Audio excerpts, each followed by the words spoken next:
Assalamu alaikum everyone and welcome to ACD classes. My name is Tawqir Islam and I welcome you to this session on G20. आज की इस video में हम G20 के बारे में बात करेंगे. We'll talk about the important facts जो G20 के रिगार्डिंग आपके कॉम्पिटिटिव एग्जाम्स के लिए इंपॉर्टेंट हैं. इसके अलावा हम G20 की history, the issues that G20 addresses, इसके अलावा भी बहुत सारे और चीज़ों के बारे में हम बात करेंगे. जैसा कि आपको पता है कि 2023 में G20 की जो प्रेसिडेंसी थी वो इंडिया के पास थी एंड इसके रिगार्डिंग बहुत सारी मीटिंग्स हुई थी इंडिया में. JNK के अंदर भी वर्किंग ग्रुप्स की मीटिंग्स हुई थी. सो इस वजह से ये टॉपिक बहुत इंपॉर्टेंट हो जाता है आपके कॉम्पिटेटिव एग्जाम्स के लिए and there is a very good chance कि आपके आने वाले एग्जाम्स में इसमें से क्वेश्चंस पूछे जाएंगे. तो इस वीडियो के अंदर आपकी सारी चीज़ें जो है G20 के रिगार्डिंग वो कवर हो जाएंगी and at the end of this video will do around 20 MCQs जो कि इंपॉर्टेंट होंगे आपके कॉम्पिटेटिव एग्जाम्स के लिए. So without further due let's dive into the video.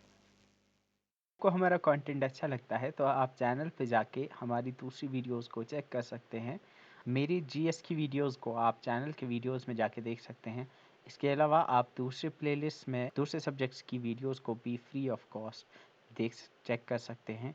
और अगर आपको हमारा कंटेंट अच्छा लगता है तो आप इन वीडियोस को लाइक और चैनल को सब्सक्राइब कर सकते हैं. सो सबसे पहले हम जानने की कोशिश करेंगे कि G20 आखिर है क्या. G20 एक ग्रुप है 20 कंट्रीज़ का. It was suppose to be a group of 20 countries लेकिन इसमें एग्जैक्टली 20 कंट्रीज़ नहीं है. There are 19 countries. इसके अलावा इसमें यूरोपियन यूनियन एंड रिसेंटली इसके अंदर अफ्रीकन यूनियन भी इंक्लूड हो गया है. So right now there are 19 countries. There is European Union and then there is African Union. So इसमें अगर हम कंट्रीज़ की बात करेंगे तो there are numerous countries. So it's called as G20 because it was supposed to be a group of 20 countries. Now इसमें जो 20 countries है वो वर्ल्ड की 20 मेजर इकोनॉमीज हैं. जैसे कि आपको पता है कि वर्ल्ड की जो मेजर इकोनॉमीज हैं उसमें we have the China, we have United States, we have Germany, we have France, Italy. इसके अलावा इंडिया भी जो है वो वर्ल्ड की मेजर इकोनॉमीज में आता है. तो the top 20 economies of the world जो है वो G20 में आती हैं. G20 जो है वो 1999 में बनाई गई थी. तो याद रखना है G20 वॉज फॉर्म्ड इन 1999. 1997 से लेकर 1999 तक एशिया में फाइनेंशियल क्राइसिस हो गए थे. इसी के रिस्पॉन्स में G20 को लॉन्च किया गया था. It was formed as a forum for the finance ministers and central bank governors of these 20 countries.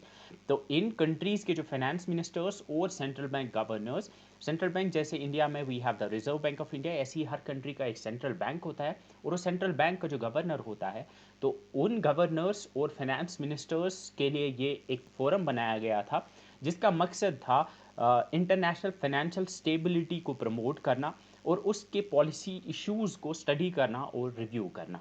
So it was formed to review, study and promote the high level discussion of policy issues pertaining to international financial stability. G20 का जो main M है वो world की major economies को एक दूसरे के साथ मिलकर कोऑर्डिनेशन में ग्लोबल फाइनेंशियल पॉलिसीज़ को फॉर्मुलेट करना, इंटरनेशनल फाइनेंशियल स्टेबिलिटी के अलावा दूसरे इश्यूज जैसे ट्रेड, हेल्थ, क्लाइमेट चेंज और इकोनॉमिक क्राइसिस के इश्यूज़ पे भी G20 के अंदर डिस्कशंस होती हैं. G20 हर साल मिलता है. दे एवरी ईयर G20 जो है इसकी मीटिंग्स होती हैं जो कि ग्लोबल इकोनॉमिक, फाइनेंशियल और दूसरे इश्यूज़ को डिस्कस करती हैं. G20 के मेंबर कंट्रीज़ की अगर हम बात करेंगे तो इसमें दोनों इंडस्ट्रियलाइज कंट्रीज़ भी आती हैं और इमर्जिंग इकोनॉमीज़ भी आती हैं. G20 के अंदर जो कंट्रीज़ हैं वो वर्ल्ड की 2/3 पॉपुलेशन को रिप्रेजेंट करते हैं. यानी 66% ऑफ द वर्ल्ड पॉपुलेशन जो है वो इन्हीं 20 कंट्रीज के अंदर रहती है और ग्लोबल जीडीपी का 85% ये 20 कंट्रीज रिप्रेजेंट करती हैं. इसके अलावा 80% of the global investment and over 75% of the global trade और global commerce lies within these 20 countries. And India जो है G20 का एक मेंबर है 2006 से लेके.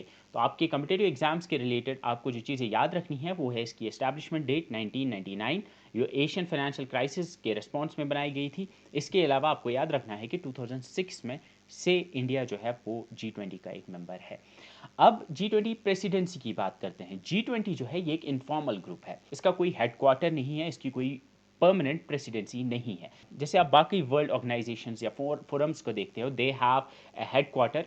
किसी न किसी जगह पे वर्ल्ड में उनका एक हेडक्वार्टर होता है. लेकिन G20 का कोई परमानेंट हेडक्वार्टर नहीं है और इसका कोई परमानेंट लीडर भी नहीं है. Rather there is the leadership जो G20 के अंदर है वो रोटेशनल बेसिस पे चलती है और वो ट्रांसफ़र होती है इसी के मेंबर्स के अंदर होगी। तो इस तरह से जो G20 की प्रेसिडेंसी है वो रोटेशनल बेसिस पे मेंबर नेशंस के अंदर चलती रहती है।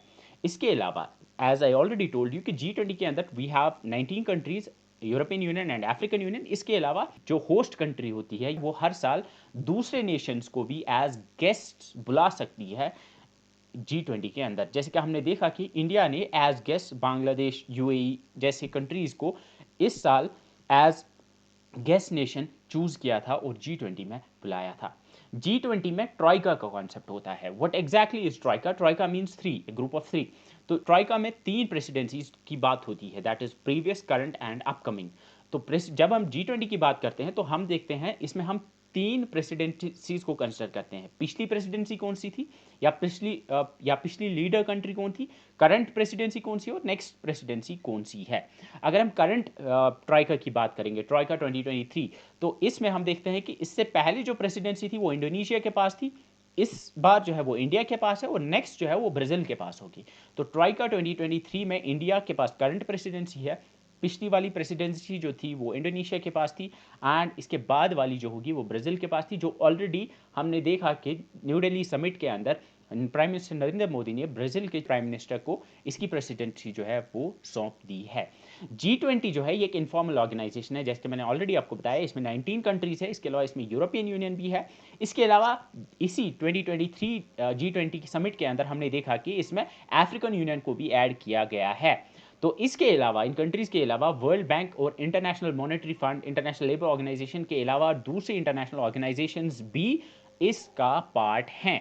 G20 जो है, जैसे मैंने ऑलरेडी बताया, अब G21 बन गया है बिकॉज 21st कंट्री और 21st मेंबर जो है इसके अंदर ऐड हो गया है, दैट इज अफ्रीकन यूनियन, जो कि इसका एक परमानेंट मेंबर बन गया है। African union is basically the group of all the African countries. Africa के अंदर वी हैव अराउंड 55 और 56 कंट्रीज, तो उनको रिप्रेजेंट करता है African Union. So African union is now a permanent member of G20। इस ग्रुप का कोई परमानेंट सेक्रेटेरिएट नहीं है, जैसे कि मैंने ऑलरेडी बताया कि इसकी जो लीडरशिप है वो ट्रांसफर होती है एनुअली अमंग इट्स मेंबर्स। और 2023 की जो प्रेसिडेंसी है वो इंडिया के पास थी एंड दिसंबर 2022 से लेकर नवंबर 30 नवंबर 2023 तक जो G20 की प्रेसिडेंसी है वो इंडिया के पास है।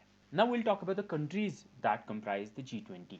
तो जैसे मैंने ऑलरेडी बताया कि G20 के अंदर we have 19 countries, we have the African Union and we have the European Union. Now G20 में जो कंट्रीज आती हैं वो Brazil, Japan, Canada, Indonesia, Saudi Arabia, Argentina, United States, UK, Germany, South Africa, South Korea, Australia, Russia, Mexico, India, Italy, France, Turkey और China हैं। अब ये 20 countries है, 19 कंट्रीज है। अब 19 कंट्रीज को आप कैसे याद रखोगे, ये तो मुश्किल होगा, because tomorrow you might be asked, competitive exam में क्वेश्चन पूछा जा सकता है कि विच of the following is not a member of G20। तो वहां पे याद रखने के लिए you can remember this trick, गुरु जी, सीता अब, SSC FCI में। ना गुरु जी, इसमें जी जो है वो जर्मनी है, यू से यूनाइटेड स्टेट्स, आर से रशिया, यू से यूनाइटेड किंगडम, जे से जापान, आई से इंडिया। आई से तीन है, इंडिया है, इंडोनेशिया है और इटली है। एस से भी तीन है, ऐसे सऊदी अरेबिया, साउथ कोरिया और साउथ अफ्रीका है। ऐसे ही टी से जो है वो टर्की है। ए से दो हैं, अर्जेंटीना और ऑस्ट्रेलिया। बी से ब्राज़ील है। ऐसे ही सी से कनाडा और सी से चाइना है। ऐसे ही हमने एफ से देखा कि फ्रांस है।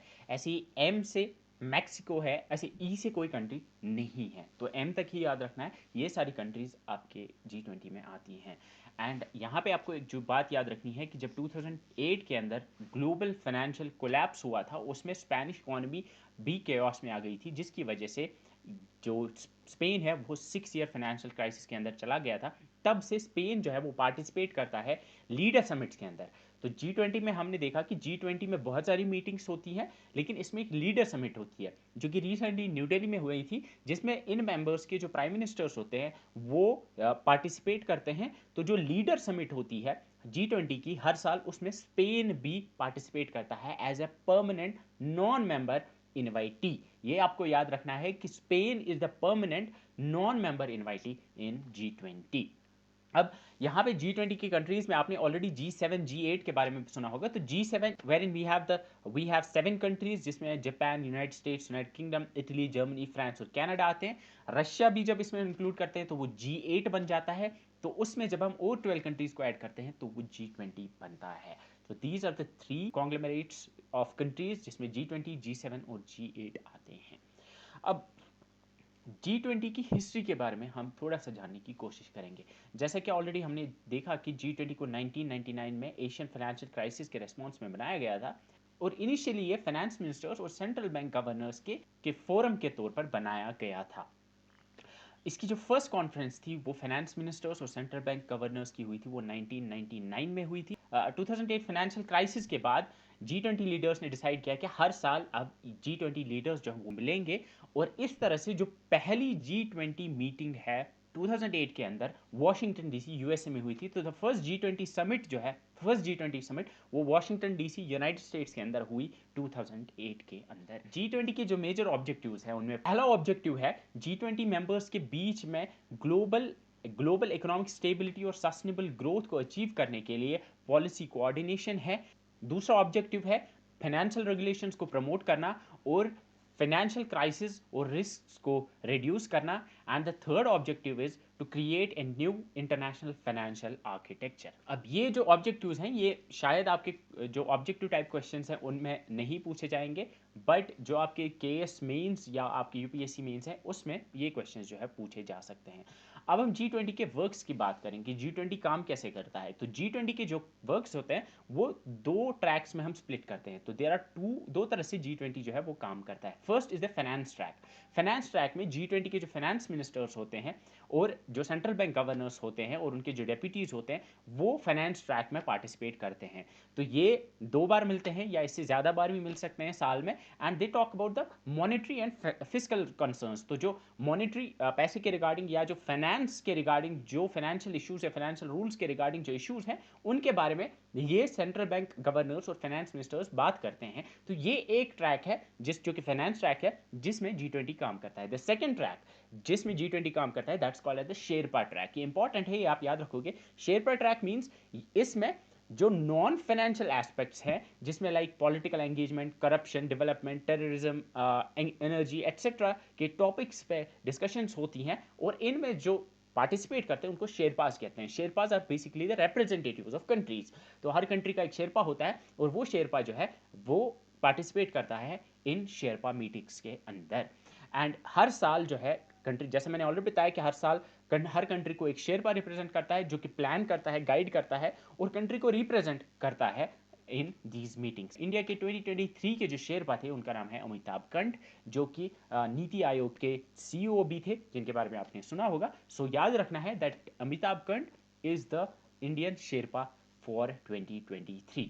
अब स्ट्रक्चर और फंक्शनिंग की अगर हम बात करेंगे, G20 का जो स्ट्रक्चर है और उसकी जो फंक्शनिंग है उसमें हमने देखा कि जो फाइनेंस ट्रैक है वो 4 बार साल में मिलता है। शेरपा ट्रैक के अंदर ये जो है ये 2008 के बाद शेरपा ट्रैक जो है ये इंक्लूड किया गया और ये नॉन फाइनेंशियल एस्पेक्ट्स या इश्यूज को कवर करता है। इसके अलावा वी हैव एंगेजमेंट ग्रुप्स। ये एक अनऑफिशियल ट्रैक है जिसमें नॉन गवर्नमेंट ऑर्गेनाइजेशंस पार्टिसिपेट कर सकती हैं।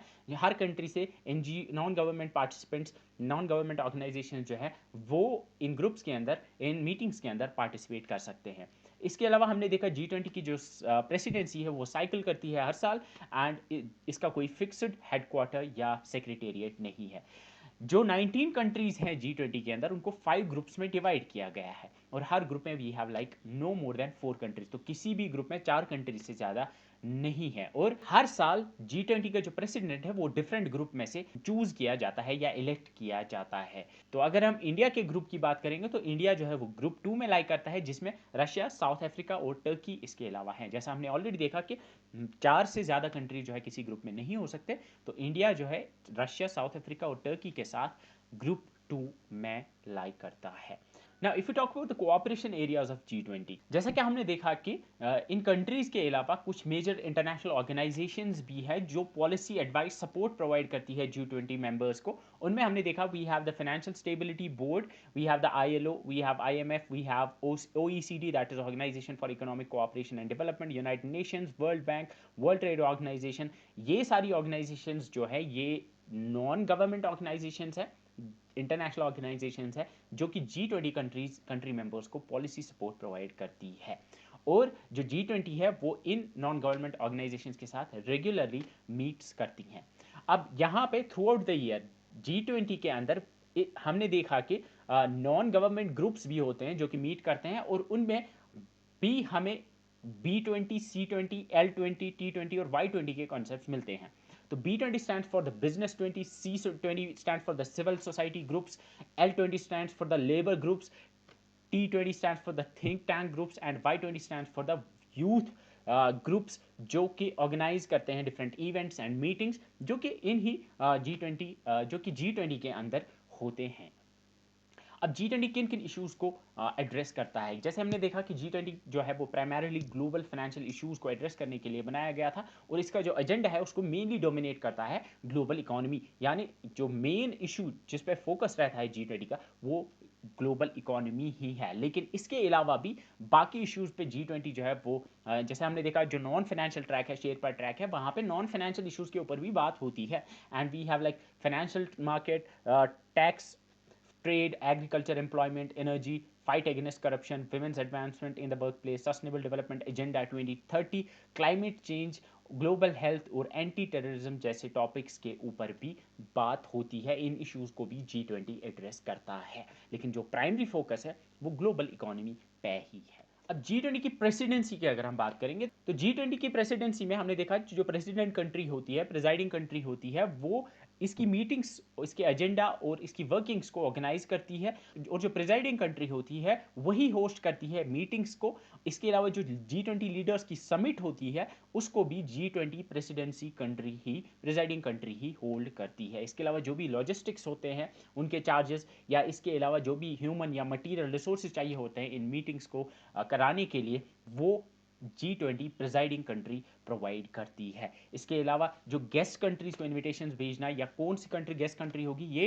जो है ये प्रिजाइडिंग कंट्री खुद डिसाइड करती है। अब G20 की इंडिया प्रेसिडेंसी के बारे में बात करेंगे कि जैसे कि आपको पता है कि G20 जो है 2023 में इसकी प्रेसिडेंसी इंडिया के पास थी एंड इसी के regarding more than 200 meetings were held in India. इसमें हमने देखा J&K के अंदर भी मीटिंग्स हुई थी। अब G20 लोगों की अगर हम बात करेंगे जो कि इंपॉर्टेंट है, जिसमें से क्वेश्चन पूछा जा सकता है, G20 लोगों को अगर आपने देखा होगा तो G20 logo looks like this, जहां पे हमने देखा कि G20 लिखा हुआ है जिसमें जीरो जो है उसमें अर्थ बना हुआ है, नीचे वहां पे लोटस फ्लावर है। एंड अगर आप कलर्स की बात करोगे तो इंडियन फ्लैग के सैफरन, व्हाइट और ग्रीन को यहाँ पे दिखाया गया है। इसके अलावा जो प्लैनेट अर्थ को दिखाया गया है उसको ब्लू कलर में दिखाया गया है। तो G20 लोगो में लोटस जो कि इंडिया का नेशनल फ्लावर है अर्थ के साथ इसको दिखाया गया है, that symbolizes harmony with nature और या pro planet approach to life को यहाँ पे सिंबलाइज किया गया है। और यहाँ पे जो कलर्स में यूज है वो है सैफरन, वाइट, ग्रीन और ब्लू, जो कि आप यहाँ पे देख सकते हैं। इसके अलावा इसकी थीम जो थी बहुत इंपॉर्टेंट है, जो है one earth one family one future, जो कि ट्रांसलेशन है संस्कृत टर्म वासुदेवा कुटुंबकम, जिसका मतलब होता है the whole earth is a family, जो देवानगिरी स्क्रिप्ट में लिखा गया है, जो कि महाउपनिषद से लिया गया है। तो इंपॉर्टेंट है कि जो थीम है G20 की वो है one earth one family one future, जो कि ट्रांसलेशन है वासुदेवा कुटुंबकम का। अब यहाँ पे थीम जो है वो G20 के वो एम्फसाइज करती है लाइफ को लेकर। तो ये लाइफ पूछा जा सकता है, लाइफ क्या है? लाइफ यहाँ पे फुल फॉर्म है, इसकी फुल फॉर्म है लाइफ स्टाइल फॉर एनवायरमेंट, यानी advocating the environmentally sustainable life styles और नेशनल डेवलपमेंट। और G20 इंडिया की G20 प्रेसिडेंसी का जो गोल है that is to initiate a cleaner greener and bluer future. अब G20 की जो प्रेसिडेंसी है जैसे कि आपको पता होगा it coincides with the Amritkaal, the beginning of the Amritkaal. Amritkaal जो है वो इंडिया की 75 ईयर्स से लेके जो 100th ईयर ऑफ इंडिपेंडेंस के बीच के जो 25 साल हैं जो कि पिछले साल से स्टार्ट हुए हैं उसको अमृतकाल कहा गया, जो कि इस साल से स्टार्ट हुए हैं उसको अमृतकाल कहा गया है। एंड अमृतकाल जो है, अमृतकाल का पहला साल जो था वो यही 2023 था, इसके साथ ये कोइंसाइड करता है। और यहाँ पे इंपॉर्टेंट आपको याद रखना है कि जैसा मैंने ऑलरेडी बताया कि जो प्रेसिडेंट कंट्री होती है वो इनवाइट करती है बाकी कंट्रीज को एज गेस्ट कंट्रीज, और इस साल जो गेस्ट कंट्रीज थी उनमें Bangladesh, Egypt, Mauritius, Netherlands, Nigeria, Oman, Singapore, Spain और यूएई हैं। अब G20 समिट की बात करेंगे तो G20 समिट क्या है? तो G20 के अंदर जो लीडर्स होते हैं यानी जो प्राइम मिनिस्टर्स हैं इनके मेंबर कंट्रीज के, उनकी एक मीटिंग होती है, उसको G20 समिट कहते हैं, जो कि 9th और 10th सितंबर को न्यू दिल्ली के अंदर हुई थी।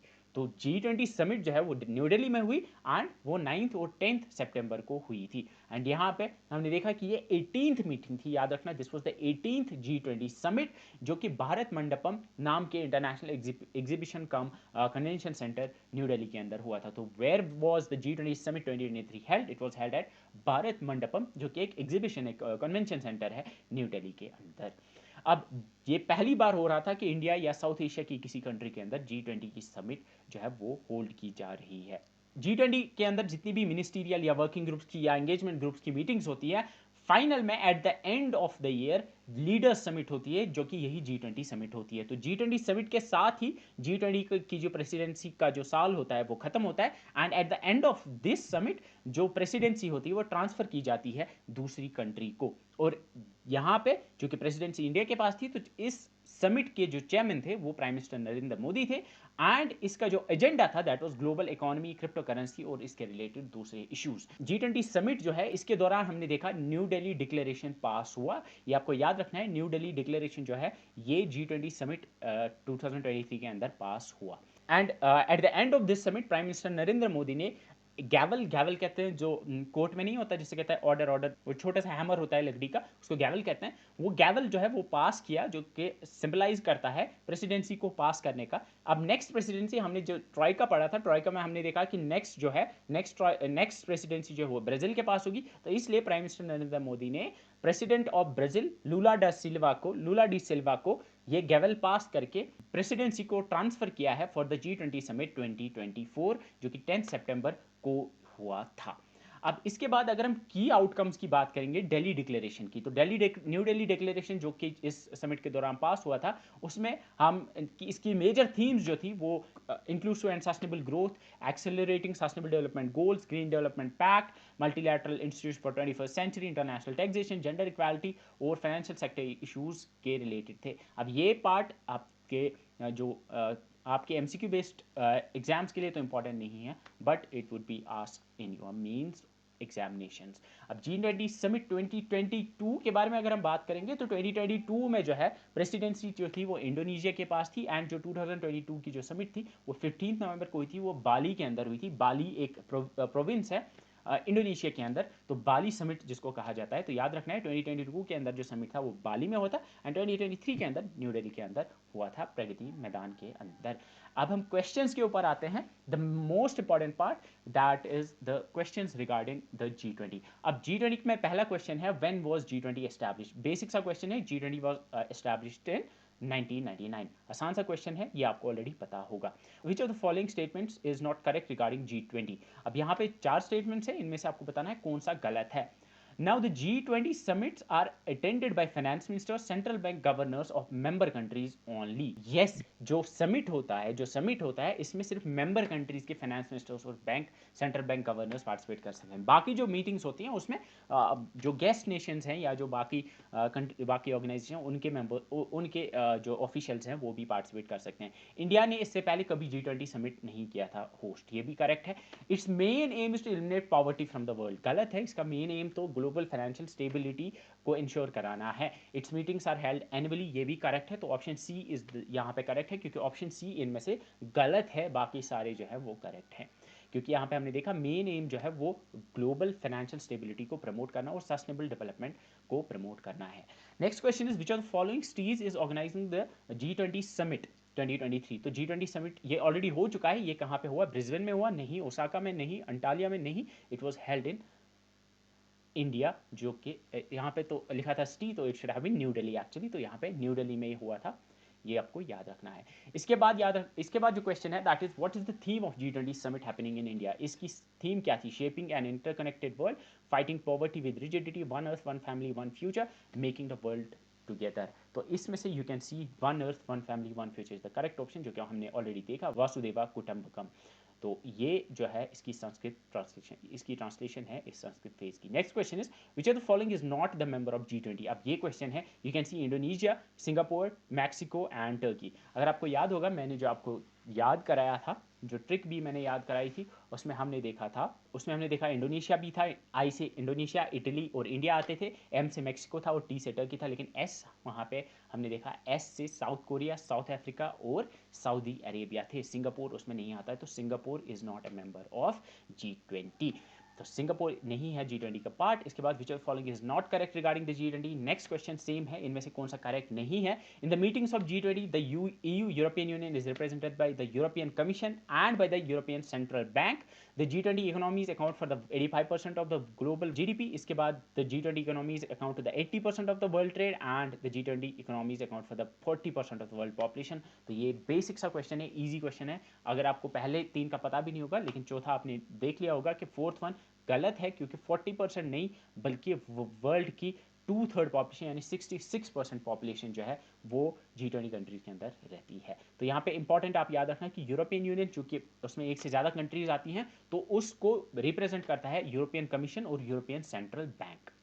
अब यहाँ पे G20 फर्स्ट समिट जो है वो कहाँ पे हुई थी, मैंने ऑलरेडी आपको बताया कि वो यूएसए के अंदर हुई थी, वॉशिंगटन डीसी के अंदर 2008 के अंदर। इसके बाद to date how many summits of G20 have been held, कितनी हुई अभी तक? 18th समिट जो है वो इंडिया के अंदर थी, जो हमने ऑलरेडी देखा, तो 18 is the correct option. G20 summit में हमने 18th समिट इंडिया के अंदर हुई, ये हमने ऑलरेडी देखा था। तो G20 की जो नेक्स्ट समिट है वो नेक्स्ट जो है वो ब्राज़ील में होगा, वो हम ऑलरेडी देखा। इनमें से कौन सा करेक्ट है G20 के बारे में? The presidency supported by troika made up of current, immediate past and future host countries. ये करेक्ट है, करंट, पास्ट और फ्यूचर होस्ट कंट्रीज आती है इसमें। G20 has a permanent secretariat, ये गलत है, ये गलत है, पहला वाला सही है, दूसरा गलत है। Next is in 2015 the G20 presidency was held in China, ये गलत है। अगर आपको ये पता भी नहीं होता, पहला वाला आपने देखा कि वो करेक्ट है, तो first one is the correct, second जो है वो गलत है, थर्ड जो है वो भी गलत है, क्योंकि 2015 में जो है ये अनातोलिया टर्की में हुआ था। एंड इसके बाद G20 प्रेसिडेंसी होती है, ये हर 2 साल बाद रोटेट करती है, ये भी गलत है, क्योंकि ये हर साल बाद रोटेट करती है। तो option A is the correct, बाकी जो है इसमें सारे इनकरेक्ट हैं। Moving on the next one, यहाँ पे हमने देखा नेक्स्ट क्वेश्चन में when did India host G20 summit 2023 के अंदर। आसान सा क्वेश्चन है, 2023 में G20 समिट इंडिया में हुई है, जो कि 18th समिट थी इसकी। What is the inspiration of G20 2023 logo? Inspiration कहाँ से इसको मिली है? इसके कलर्स में हमने देखा कहाँ से ली गई है, Indian national flag. We saw कि इसके जो 4 प्राइमरी कलर्स हैं, we have the saffron, we have white, we have the green colour and we have the blue colour, जो कि अर्थ का कलर है। तो इन कलर्स की जो इंस्पिरेशन है वो प्राइमरीली इंडिया के नेशनल फ्लैग से दी गई है। इसके बाद वी हैव व्हाट इज, तो हमने लोगो में देखा कि नीचे देवानगिरी स्क्रिप्ट में भारत लिखा हुआ है, तो हिंदी के अंदर भारत लिखा हुआ है और ऊपर ये जो है लोटस, अर्थ और वो G20 लिखा हुआ है। G20 जो है इसकी मीनिंग क्या है? Grand 20 Nations, great 20 Nations, group of 20 और नन ऑफ द अबव। तो अब जैसे हमने देखा G20 की स्टैंड फॉर ग्रुप ऑफ 20, तो option C is correct. Moving on to the next question, where is the headquarter of G20? G20 का कोई हेडक्वार्टर है ही नहीं, तो India, USA, none of the above is the correct one. None of the above is the correct one, क्योंकि G20 की कोई presidency या हेडक्वार्टर नहीं होता है। Moving on to the next one, is the official language of G20 summit. Now it's an important one. जो official language है G20 की, वो इंग्लिश भी है, फ्रेंच भी है, स्पेनिश भी है। तो यहाँ पे मैंने ये आपको नहीं बताया, लेकिन ऑफिशियल लैंग्वेज में आप याद रखना कि ये तीनों लैंग्वेजेस जो हैं ये ऑफिशियल लैंग्वेज हैं G20 की। तो all of the above would be the correct option. तो याद रखना G20 की ऑफिशियल लैंग्वेजेस में इंग्लिश, फ्रेंच और स्पेनिश तीनों आती हैं। Which country will hold, which country will host G20 summit in 2024? 2024 के अंदर जो G20 है वो कहाँ होगी? साउथ अफ्रीका, ब्राज़ील, रशिया और जापान। हमने ट्रॉइका में देखा, पहले इंडोनेशिया, करंट में इंडिया और फ्यूचर में ब्राज़ील है, so Brazil is the correct option. हमने ऑलरेडी देखा कि जो ब्राज़ील के प्रेसिडेंट है उनको प्रेसिडेंसी जो है वो प्राइम मिनिस्टर नरेंद्र मोदी ने ट्रांसफ़र की थी इसी मंथ के अंदर। Next question is PM Modi transfer the G20 presidency to, किन को इन्होंने ट्रांसफर की? Cameron Lucia, Jair Bolsonaro, Luiz Inacio Lula da Silva और माइकल टर्मर। हमने देखा कि ब्राज़ील के प्रेसिडेंट लूला डी सिल्वा को प्रेसिडेंसी ट्रांसफर की प्राइम मिनिस्टर नरेंद्र मोदी ने, so option C is the correct option. So that's it for this video. I hope आपको video पसंद आई होगी। अगर आपको पसंद आई तो इसको लाइक कीजिए and write down in the comments what you feel about this video. इसके अलावा अगर आपने चैनल को सब्सक्राइब नहीं किया तो चैनल को सब्सक्राइब कीजिए। इसके अलावा आप हमारी दूसरी वीडियोस प्लेलिस्ट को भी चेक कर सकते हैं, और EACD क्लासेस के फ्री और क्वालिटी एजुकेशन के मिशन को सपोर्ट करने के लिए हमारी वीडियोस को लाइक कीजिए, कमेंट कीजिए और इन वीडियोस को अपने व्हाट्सएप स्टेटस और अपने सोशल मीडिया अकाउंट्स के थ्रू शेयर कीजिए, ताकि ये चैनल जो है ज़्यादा से ज़्यादा प्रोपोगेट हो पाए और हमारा जो फ्री एजुकेशन और क्वालिटी एजुकेशन का जो मिशन है वो ज़्यादा से ज़्यादा लोगों तक पहुँच पाए। आई होप आपको ये वीडियो पसंद आई होगी। आज की वीडियो में इतना ही, मिलते हैं अगली वीडियो में, तब तक के लिए